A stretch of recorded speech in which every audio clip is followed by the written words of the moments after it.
Hello friends, welcome to my channel Rai astrology. आज हम बात करेंगे मेष लग्न के नवंबर माह के फलादेश के बारे में। तो जैसे कि आप स्क्रीन पर देख सकते हैं, ये है मेष लग्न के जातकों की कुंडली। तो आप भी अपनी कुंडली में चेक कर सकते हैं कि अगर प्रथम भाव में यानी कि लग्न में एक लिखा है, इसका मतलब आप मेष लग्न के जातक हैं। अब देखिए, मैं आपके पर्सनल कुंडली के ग्रहों की स्थिति तो नहीं जानती, इसलिए ये फलादेश ग्रहों के गोचर के आधार पर होगा।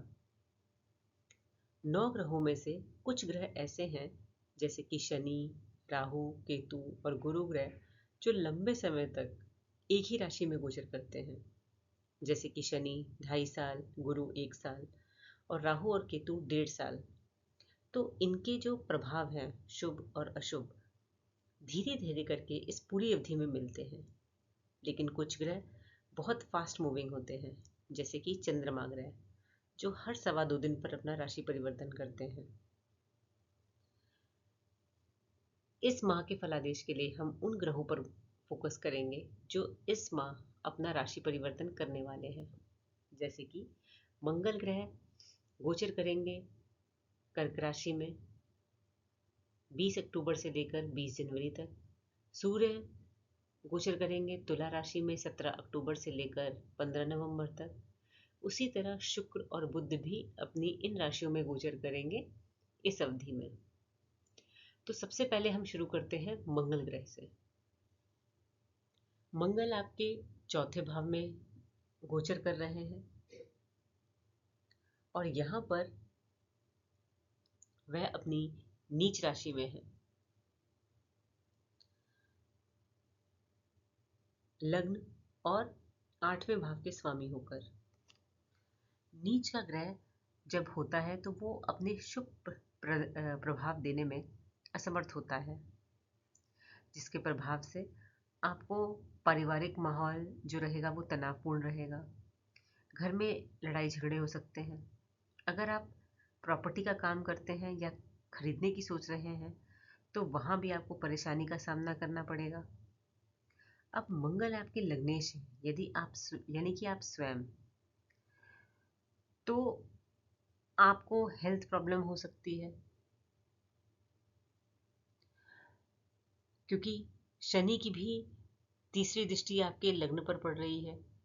तो मंगल और शनि दोनों का जो प्रभाव है वो आपके लग्न पर पड़ रहा है, तो जिसकी वजह से आपको हेल्थ प्रॉब्लम हो सकती है। इसलिए थोड़ा सावधान रहें और सेहत का ध्यान रखें। वाहन भी ध्यान से चलाएं क्योंकि एक्सीडेंट होने के चांसेस हैं। 8वां भाव जो होता है वो सीक्रेसी का होता है, तो आपके फैमिली लाइफ में कोई परिवर्तन आ सकता है। आप ज्योतिष तंत्र मंत्र की ओर झुकाव बढ़ेगा। माता के स्वास्थ्य का भी ध्यान रखें। तो रेमेडी के लिए मैं आपको बोलूँगी कि आप मंगल के लिए डेली एक्सरसाइज करें, जिमिंग करें, क्योंकि मंगल जो ग्रह है वो है ऊर्जा और एनर्जी के कारक। तो अगर आप अपनी एनर्जी सही डायरेक्शन में यूज़ करेंगे तो मंगल ग्रह के अशुभ प्रभाव आपको कम मिलेंगे। और जो लोग एक्सरसाइज नहीं कर सकते, आपको मैं सलाह दूंगी कि आप लोग डेली हनुमान चालीसा का पाठ करें शाम को। अब बात करते हैं सूर्य ग्रह की। तो सूर्य ग्रह आपके सप्तम भाव में गोचर करेंगे 17 अक्टूबर से लेकर 15 नवंबर तक। यहाँ पर जो सूर्य है वो अपनी नीच राशि में है और 5वें भाव के स्वामी होकर, तो ये जो स्थिति है सूर्य की, ये शुभ बल देने में असमर्थ है।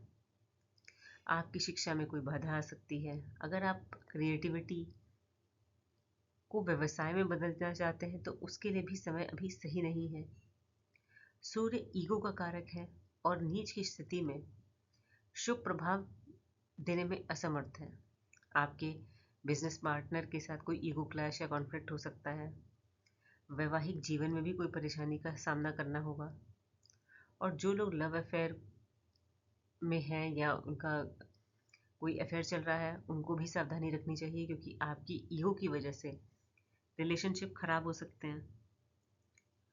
अब मंगल की जो चौथी दृष्टि है वो भी आपके 7वें भाव पर पड़ रही है, इसलिए इस दौरान जीवन साथी के स्वास्थ्य का भी ध्यान रखें।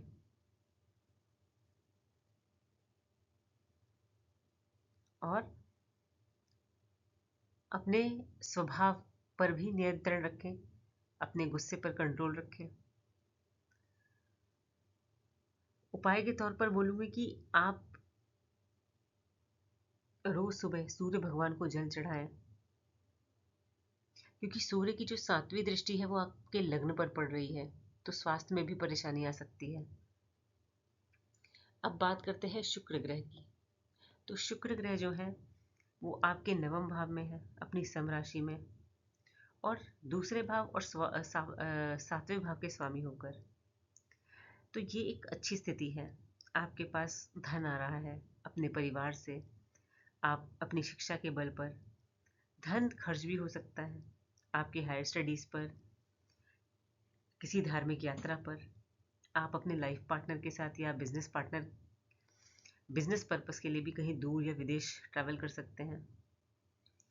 ये जो प्लेसमेंट है ये धन योग भी बनाती है, तो आपको धन लाभ ज़रूर होगा। भाग्य आपका साथ देगा, आप जो भी काम करेंगे। पिता का भी साथ मिलेगा और उनका भी सहयोग रहेगा। अब बात करते हैं बुध ग्रह की। तो जो बुध ग्रह हैं आपके 8th हाउस में बैठे हैं, तीसरे और छठे भाव के स्वामी होकर।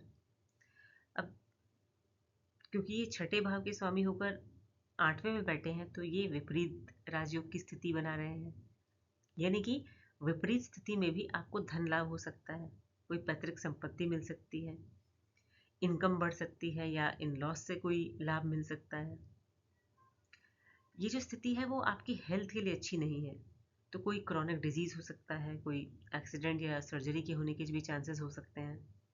इसलिए स्वास्थ्य का ध्यान रखें, और छोटा सा भी कोई प्रॉब्लम होने की हो तो तुरंत डॉक्टर की सलाह लें। आपका जो इंटरेस्ट है वो तंत्र मंत्र, एस्ट्रोलॉजी या रिसर्च जैसी एक्टिविटी में बढ़ेगा। और अपने कम्युनिकेशन का ध्यान रखें, सोच समझ कर बात करें। अब हम लोग गुरु ग्रह के बारे में भी, एक इम्पॉर्टेंट इवेंट है कि 9 अक्टूबर को गुरु ग्रह वक्री हो रहे हैं दूसरे भाव में। तो वक्री होने का मतलब गुरु जो ग्रह है उसका बल बढ़ जाता है, जिसकी वजह से वो अपनी इफेक्ट जो देने में वो कई गुना रिजल्ट देने की जो क्षमता है वो बढ़ जाती है। अब क्योंकि गुरु ग्रह 1 साल तक गोचर करते हैं, यानी कि इस साल मई 2024 से लेकर अगले साल मई 2025 तक वो आपके दूसरे भाव में गोचर करेंगे, जिसके प्रभाव से आप उच्च शिक्षा के लिए भी जा सकते हैं, किसी कोर्स सर्टिफिकेशन कर सकते हैं, और ये ज्ञान आपकी मदद करेगा धन कमाने में। आपकी आय में भी वृद्धि हो सकती है। अगर आप कोई प्रिंटिंग, पब्लिशिंग या कंसल्टेंसी का काम करते हैं तो वो भी अच्छा चलेगा और धन में वृद्धि होगी। कोई पैतृक संपत्ति भी मिल सकती है। और अगर दूसरे भाव में किसी और मेलेफिक प्लैनेट का असर नहीं है तो आपकी जो वाणी होगी वो शुभ होगी। आप अच्छा बोलेंगे, ज्ञान अर्जित करेंगे और अपने शब्दों से दूसरों को प्रभावित करेंगे। यहाँ पर जो गुरु हैं वो 12वें भाव के भी स्वामी हैं, तो जो लोग एमएनसी में काम करते हैं, फॉरेन रिलेटेड काम करते हैं, या मेडिकल फील्ड से या योगा मेडिटेशन से जुड़े हैं, उन्हें अपने काम में बहुत फ़ायदा मिलेगा और अच्छा धन कमाएंगे। 12वें भाव में राहु राहु ग्रह भी हैं, जो मीडिया एक्सपेंशन और विदेश के संबंधित हैं, डिजिटल मीडिया के कारक हैं। तो यहाँ पर आपको अच्छा धन लाभ होगा। आपका जो ये काम है वो एक्सपैंड करेगा। गुरु की जो 5वीं दृष्टि है वो छठे भाव पर है, तो आपको रोग, ऋण और शत्रु जैसी समस्याओं से मुक्ति देंगे। अगर आपको इस दौरान एग्ज़ाम या कंपटीशन या कोर्ट केस या लोन चल रहा हो तो जो रिजल्ट है वो आपके फेवर में आएगा। और गुरु की जो सप्तम दृष्टि है वो 8वें भाव पर है। तो आप ज्योतिष जैसे सब्जेक्ट में भी इंटरेस्ट ले सकते हैं, या कंसल्टेंसी के लिए किसी एस्ट्रोलॉजर को भी अप्रोच कर सकते हैं। कोई रिसर्च वर्क, ऑडिट, इंश्योरेंस जैसे कामों में भी आपका मन लगेगा। अब यहाँ पर अष्टम भाव में गुरु की भी सप्तम दृष्टि है और शनि की भी 10वीं दृष्टि है। तो जब गुरु और शनि दोनों अपनी दृष्टि से, अपनी प्लेसमेंट से किसी भाव को एक्टिवेट करते हैं, तो उससे जो रिजल्ट है वो 100% आते हैं। तो अष्टम भाव पर गुरु और शनि दोनों की दृष्टि है, जिसे हम डबल गोचर भी बोलते हैं। इसका मतलब इस भाव से रिलेटेड आपको का जो लाभ मिलना निश्चित है। तो इनहेरिटेंस में पैसा मिल सकता है, कोई एफडी मैच्योर हो सकती है, या कोई रिटायरमेंट का भी पैसा मिल सकता है। और जैसे कि मैंने कहा कि गुरु ग्रह अभी वक्री हो रहे हैं, तो इस दौरान 9 अक्टूबर से 4 फरवरी तक आप गुरु आपके जो फर्स्ट हाउस में है, लग्न में है, उसके भी प्रभाव मिलेंगे आपको। तो आपको देखेंगे कि आपके लाइफ के हर एस्पेक्ट में, चाहे करियर हो, चाहे मैरिड लाइफ हो, चाहे हेल्थ हो, इनसे रिलेटेड आपको शुभ परिणाम मिलेंगे। तो ये थी जानकारी मेष लग्न के नवंबर माह के फलादेश के बारे में। अगर आपको मेरा वीडियो अच्छा लगा हो तो इसे लाइक करें, शेयर करें और सब्सक्राइब करें, ताकि मैं जब भी कोई नया वीडियो डालूं तो आपके पास ऑटोमेटिक अपडेट आ जाए। आज के लिए इतना ही। Thank you.